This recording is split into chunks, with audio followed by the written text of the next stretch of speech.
Now, in terms of hardware, there are many different official Arduino products. And of course, because it's open source, there are also third-party Arduino boards, as we call them.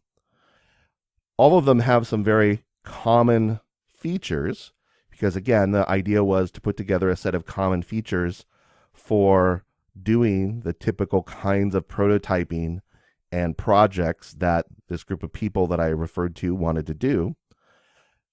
Usually the difference between these different boards is the form factor. So do we have, kind of a larger board? This board is the Uno. This is the board that I will be using during this course. The Uno is just a slightly bigger than a credit card.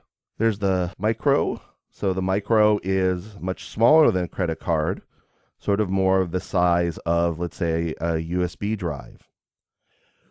All of the boards are using an Atmel chip.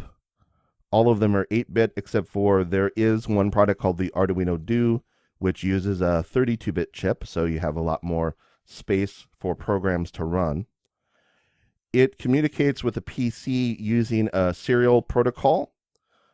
Most of the newer versions, or I could say all of the newer versions, use USB, so they're still using a serial protocol, but it's over USB rather than through a serial port, since most of us don't have serial ports on our computers anymore. It has a small amount of flash memory on the chip for holding the program. There's also a bootloader on the chip. What the bootloader does is it loads that program and starts it running every time the board is reset. It also has some number, depending on the model, of digital input and output ports or pins and analog input and output pins. Basically, what you can do is send power. So you can send power over one of the pins, and that can make some other thing do something. Or you can get data back through those pins as well.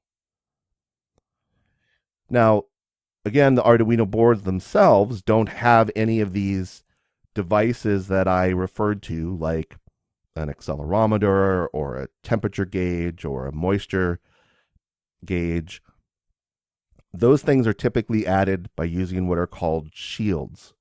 So shields are things that are essentially the same size as the Arduino board itself, and they plug in, sort of extending the digital and analog ports by plugging in a whole nother set of ports that connect to the board, but then providing some additional functionality. So we'll talk about these more in detail in another module, but there are shields that do things like connect your Arduino board to the network with Ethernet or Wi-Fi or Bluetooth, servo shields, cell phone shields.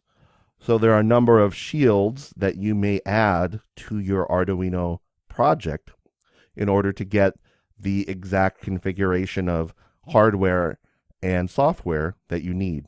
Right? The software goes on the main board, but the extra hardware is going to come in terms of what you hook up to the board through the pins and what you have in terms of shields.